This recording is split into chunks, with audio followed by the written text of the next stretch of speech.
What are we doing here? And where are we gonna go? It's like we just woke up one morning and then it's welcome to the show. Don't ask any questions, just go with the flow. Make as much money as you can and try your best not to get broke. Copy everything you see on the TV, from the hairstyles to the clothes, and don't think too often, just do exactly as you're told. And if you ever get confused, then just turn towards the alcohol. You'll still hear your thoughts, then just turn up the radio as you learn to live a lifestyle of drugs, sex, and rock and roll. But in all honesty, I just need to know, is there more to the cycle than growing and getting old? Living and dying just to leave behind a happy home and a whole lot of property that somebody else is going to own.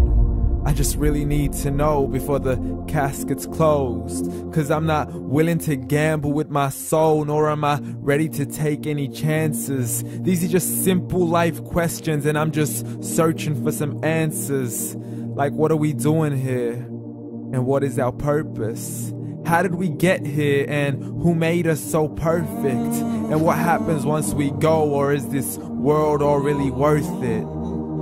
Questions we don't answer because apparently we don't really have to. There's no purpose to this life and our existence is merely natural. Then in that case, please let me ask you, did you create yourself, or was it somebody else who had fashioned you? 'Cause you're a being that's impeccable, faultless and unparalleled. You're a product of supreme intelligence and I'm merely being rational. For there isn't a camera on this earth that can come close to the human eye, nor a computer that can compete alongside the human mind. And if the whole world was to come together, we wouldn't be able to create a single fly. So many signs, yet we still deny. As science tries to justify that all this could come from none, when it's a simple sum. 0 plus 0 plus 0 cannot possibly ever give you 1. So from where did all this order come? But everything has its origins, a maker, a creator of its own. I mean, the only reason you're watching this video is because somebody had to press upload. So we can believe in the Big Bang, but I'd rather believe in He who caused it to explode. Allah, the creator of everything along with every single soul. The ever-living, the master, the only one who is in control. Unlike his creation, beyond our imagination. And no, he's not a man, nor does he have any partners in association.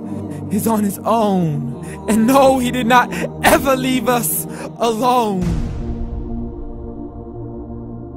Just like every manufacturer, he left us with an instruction manual. The Quran and Islam, and I'm sorry to jump to conclusions, but it's the only one possible. The only definition of God is the one and only supreme being. It's logical, a book with 0 contradictions, with miracles that are both scientific and historical, all revealed over 1400 years ago. Like the detailed description of the human embryo. The descriptions of the human embryo in the Quran cannot be based on scientific knowledge in the 7th century. To the mountains as pegs holding firm the earth below, and the 2 seas that don't mix in a complete separate flow. To the planets in orbit, alternating night and day as they stay in flow. The expansion of the universe and the creation of everything from H2O. To the stories of the past and the preservation of Pharaoh. To identifying the lowest point in the land where Persia defeated Rome. The gushing fluid that created man in the glands between the ribs and the backbone. And not a word has changed, it's still the same. So please explain how all this was known over 1400 years ago. To a man who couldn't read or write, as he would recite whatever the angels spoke. And if you still don't believe, please try to come up with something that's even close. But you can't, so we took God as a mockery and his messengers as a joke. Muhammad could not read or write.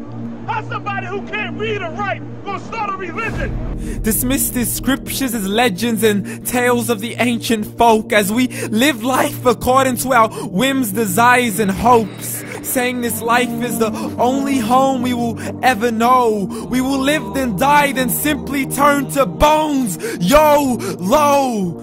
Correction, after the grass dies, the rain arrives and it regrows, and Allah promises to do the same thing to your very soul and bring you back from your very fingertips to your toes, as the all-seeing supreme being watches us so close, and we are surely being tested in our wealth, our health, and our self, and everything that we've been blessed with. So believe, for we will surely be resurrected and be brought back to our Lord and account for every single deed, as He hands us our books and orders us to read. From the bad to the good and everything in between. You yourself are sufficient for your own accountability, so don't be mad at me. You are the one who thought He wouldn't come back to me. I gave you a whole life long to search after me, but you were busy in all that which was temporary. So read, and glad tidings to all those who believed. And if you disbelieve, read. And don't let that day be the first day you find out what your life really means. Read.